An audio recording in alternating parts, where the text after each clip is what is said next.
Allons-y, vas-y. Ok, let's go. Notre cher et tendre sommeil qui nous joue parfois des tours, qui peut même nous pousser les nerfs souvent à bout, tu vois, quand on a une période comme ça où on a du mal à dormir parce qu'on sait en fait combien il compte, combien il est indispensable à notre santé, mais également à notre composition corporelle. Et si tu es sur cette chaîne depuis un petit moment, tu vois, tu te rends compte à quel point il peut jouer sur tes performances physiques et sur même ton esthétisme, on va dire ton esthétique, ta composition corporelle, c'est-à-dire des personnes qui vont avoir des soucis de sommeil régulièrement peuvent avoir un plus gros appétit. Ça peut être plus difficile pour eux de faire de meilleurs choix alimentaires. Ça va être aussi difficile pour eux de perdre du gras sur le long terme. D'où l'importance de s'y intéresser, d'où l'importance d'améliorer son sommeil, parce qu'en plus de ça, ça peut jouer également sur ton humeur. Ton entourage va te supporter de moins en moins. D'ailleurs, ils sont peut-être déjà partis. Je suis désolée. C'est pour cela que j'ai décidé de faire une vidéo de plus sur comment améliorer ton sommeil. Bien évidemment, ce sera avec de nouveaux conseils. Je ne fais pas une vidéo pour répéter ce que j'ai déjà dit. D'ailleurs, je te renvoie vers les autres vidéos que j'ai fait sur le sommeil. Cette fois, c'est de nouveaux conseils pour toi que tu peux appliquer très facilement. On est parti pour améliorer ton sommeil.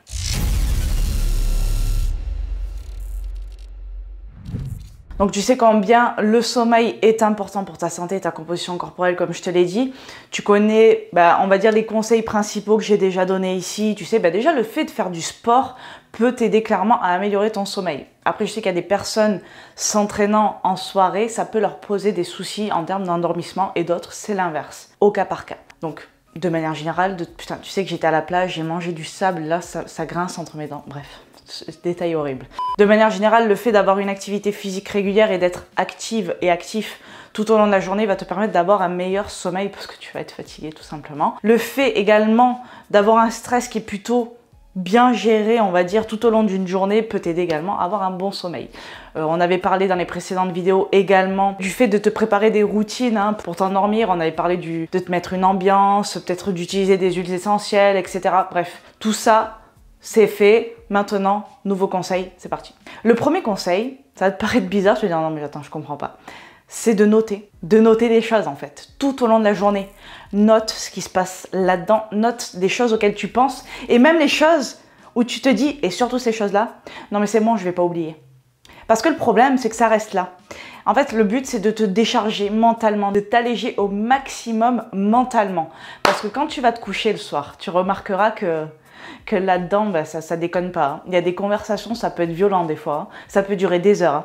Le fait de te décharger mentalement, de faire sortir tout ça, de mettre sur papier, ça va énormément t'alléger et t'aider à t'endormir, quitte à même mettre un bloc-notes sur ta table de nuit.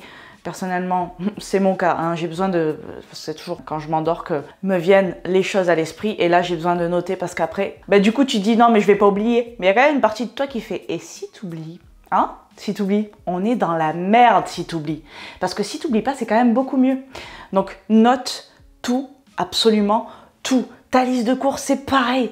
Note les choses, vraiment. Et tu verras la différence. Et vraiment, quand tu t'endors, tu vas dire « Ok, c'est bon, tranquille, j'ai tout noté. Demain, je vais retrouver tout ça. Il n'y a pas de souci. » Petit crayon, ou sur ton téléphone, si tu préfères. Mais on sait que... On l'avait vu dans les précédentes vidéos, la lumière bleue, on réduit tout ça, télé, Netflix, tout ce que tu veux, au moins 1h30, 2 heures avant d'aller se coucher. C'est quand même l'idéal, ça va vraiment t'aider aussi à améliorer la qualité de ton sommeil parce que, une fois encore, il ne s'agit pas de dormir beaucoup, il s'agit surtout de dormir bien. Je te conseille d'avoir environ 7 heures de sommeil, c'est quand même pas mal, mais 7 heures de sommeil qualitative, c'est ça qui compte. Le deuxième conseil, c'est la cohérence cardiaque. J'en ai fait une vidéo récemment à laquelle je te renvoie, très intéressante, histoire de diminuer ton stress et ton anxiété de façon instantanée. Clairement, la cohérence cardiaque peut énormément t'aider. C'est une technique de respiration finalement. Ce sont des exercices de respiration que je te conseille de faire plusieurs fois dans la journée.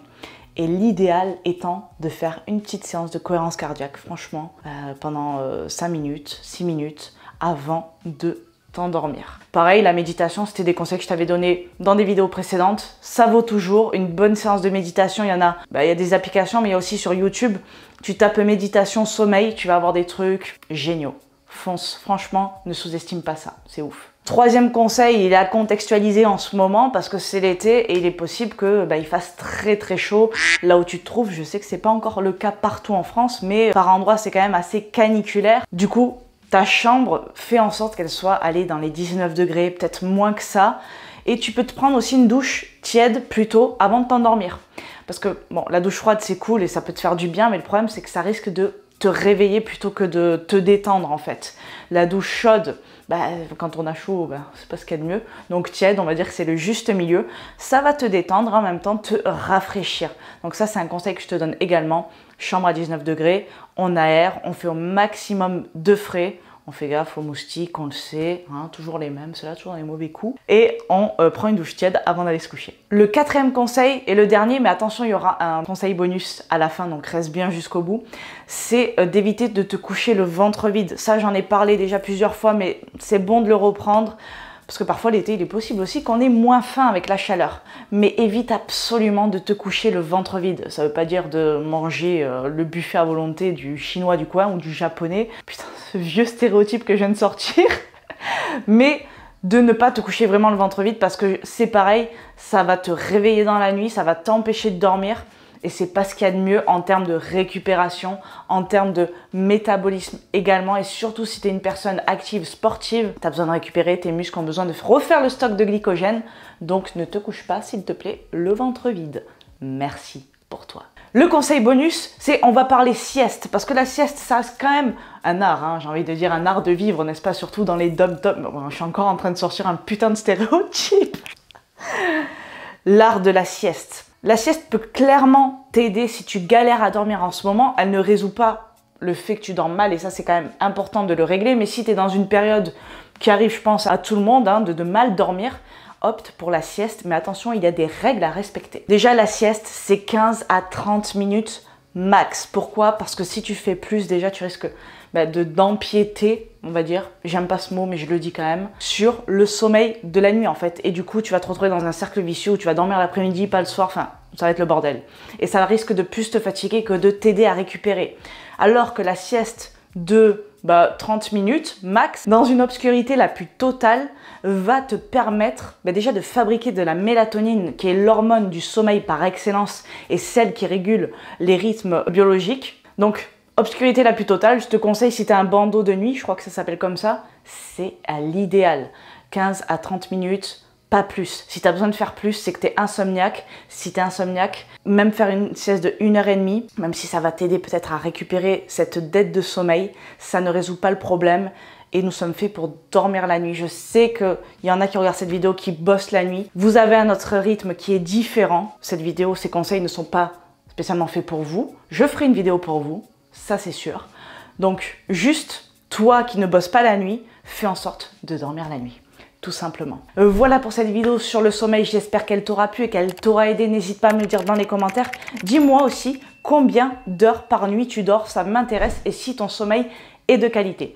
Je te dis à bientôt dans une nouvelle vidéo et en attendant, je t'envoie plein de good vibes. Ciao!